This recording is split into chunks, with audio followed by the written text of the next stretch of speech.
Pros, it's good to be back. It's nice seeing you again. We're back on another update about the NIckmercs controversy.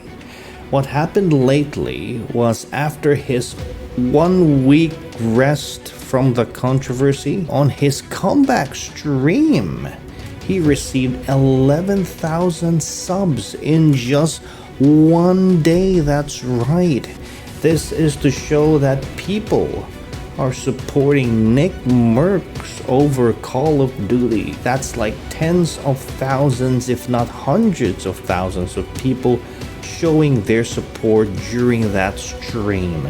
But in reality, millions of people back NIckmercs on this scenario. Even I supported NIckmercs when he streamed during that time. I myself subbed. Right here we have NIckmercs on his return stream talking about his experience regarding this Call of Duty controversy. First of all, man, the DMs, the text messages, the phone calls, I got people pulling up at my crib. I got people coming up to me in my community. It's crazy. I will say shocking and a little bit scary, you know, all the people that came to me privately, like DMs, phone calls, and texts. And it would always start with, hey man, can't publicly go to bat for you, basically, is what they were saying. And you know, that's the sad part about this. A lot of people, famous people, support NIckmercs on this issue, but it's just hard to come out. It's just hard to come out because a lot of big companies, they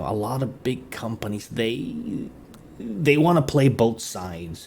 They want to play both the LGBTQ community. They want to play also the conservative people. They just want to play both sides in order to maximize their market.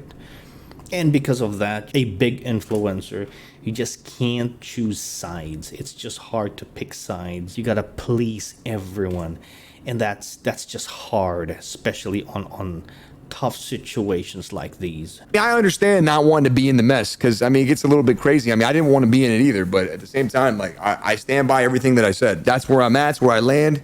You can paint me up again to be anything you want me to be. That's what the internet does. They take 8 words and they spin it and twist it and finagle it while neglecting and pushing to the side who you actually are and everything that you've said your entire life being on the internet for 10 fucking years straight. They're just going to put that all to the side and say, oh, see? So many people privately, Chad, so many people. I started to get kind of annoyed by it. We were off for a week, and towards the end of this, there had been so many people that were hitting me up. I kind of began to get annoyed. I didn't want to hear it anymore. I mean, if you really feel this way, why don't you speak up?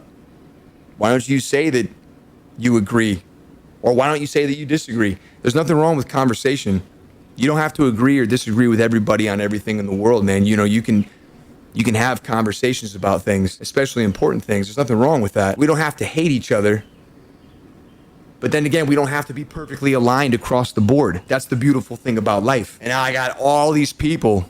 I have a lot of people that think I hate them because they are a certain way. And that is just crazy. I said it in the other stream. I say it again. It's just so fucking far from the truth. You know what I mean? And then a bunch of these articles painted me up. A lot of the headlines said anti-LGB, you know, that's what they said.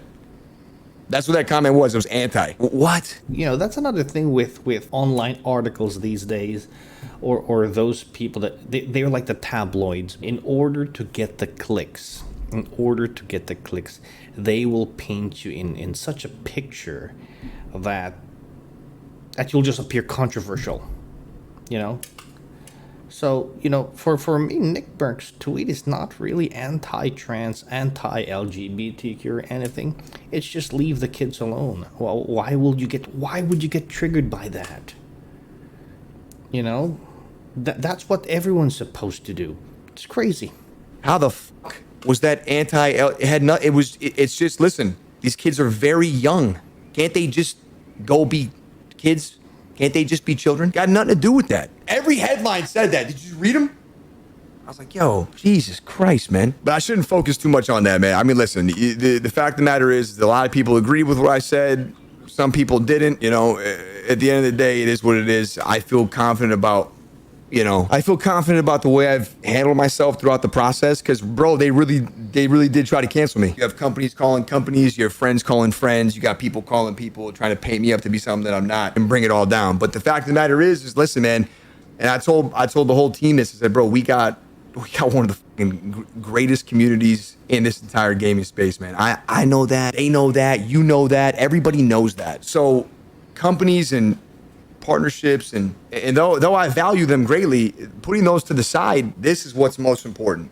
And it always has been to me. It's been cool to pull the trigger and be in a spot to do big business with big time brands and companies. But at the same time, man, at the end of the day, it's like the perspective of having a kid is wild, man. You look down on a little version of yourself and you're just like, yo, you want to do everything and anything in your power to make sure that, you know, he just has a better life than you, and you care so much about him. I saw that. I mean, it was a quick tweet for me. I probably could have changed a few things around, you know, to not get everybody so upset. You know what? I agree with him. Once you have your own kid, things just change. And I have one kid right now. It's not my life anymore, but it belongs to your kid as well. So that's how important things are. Thing from Doc, you know, Doc's always been in my corner for a long time now. You guys know him and I go way back. It's unfortunate what's happened in the bigger business. I don't know, man. It's my guy, bro. It's my guy. But yeah, we got to see a lot of true colors, man. Chat, you guys are unreal, man. The amount of DMs and shit I had from y'all the whole week, man. By the way, listen, it was a great week. I mean, I wasn't online. I was off the grid, but it was a great week. It was really weird being in the middle of like political stuff though, man, because you know I always told you guys I don't want to get political up in this bitch, but man, they just be dragging you all into shit. Hey, if you're gay, you don't got no problem here, man. No problems here, all right? And I support you. Chill. Don't let them tell you that I don't. That's not what I said. That's not what I said. I got no problem with you, man. Zero. Wow, look at that. Look at all the subs just coming in. And if you look at this Stream Elements tab right here, you can just see all the subs. They're just coming up as fast as the chat. That's insane. That's insane. There ain't nothing wrong with having a little bit of conversation, man. So that was the thought process for a lot of people, is that they were just like, you know, hey, you got to hold yourself to a standard because, you know, you have a lot of people that follow you and you're going to, you know, influence them to spew hate and all that. And I mean, listen, that's not my intention. It's not. But I stand very firm. You know, I've spoke with all the people that I trust the most in my life, especially my wife. You know, and we feel very, very adamant about the fact that, you know, we want to be the ones to speak to our children about those things. And it's really as simple as that. It's not rocket science. You know, if people disagree, that's okay. You can disagree. There's nothing wrong with that. But calling me like a homophobe and then articles coming out where NIckmercs is anti-lgbtq, you know, that's just not, that's fucking ridiculous, man. It is ridiculous because it's just not true. And I didn't say that. So, I mean, you can spin it, but that's not what the fuck it is. Sometimes I feel like people are just waiting, chat. They're waiting. I feel like they're just on the sidelines waiting, you know? And as soon as anything in the littlest bit pops off, they take it, spin it, unconnect it, connect it again, you know, and put it out there, you know, and just to get it going. Yeah, I think that's true. A lot of people are just waiting for you to like slip or say something and then that they can spin around. Not that it happened to me though. Maybe soon, who knows? It's a tough spot to be in for Tim, and not only for Tim, but for a lot of my friends that are big time content creators themselves, because, right, you put yourselves where we are, you know, it's like we tweet something, we fart and it gets like 100,000 impressions. I mean, seriously. So you really do got to kind of be careful because you don't want to fucking, you don't want the target on your fucking back. And I mean, Timmy's always been a kind of guy where he you know, he plays it down the center, man. He doesn't like to swing one way or the other, you know what I mean? He stays very non-combative, you know, but he called me and we spoke for a while, you know? And I think that the truth in it is that you guys know that Tim and I have hung out so many times in person. We've gone on vacations together. We've stayed at each other's houses. We're very, very good friends for a lot of years now. Clock included, you know, they know who I am. So when they see their friend being painted up as this guy, listen, the popular thing to say was anti-gay. When they see that, I mean, chat, you guys got friends, you got homies. That's fucked up if it isn't true. My actions and the things that I've said kind of dragged everybody in it. So again, I kind of feel bad about the crossfire. Anyway, but P, I appreciate you, man, and all you guys. Thank you. Wow.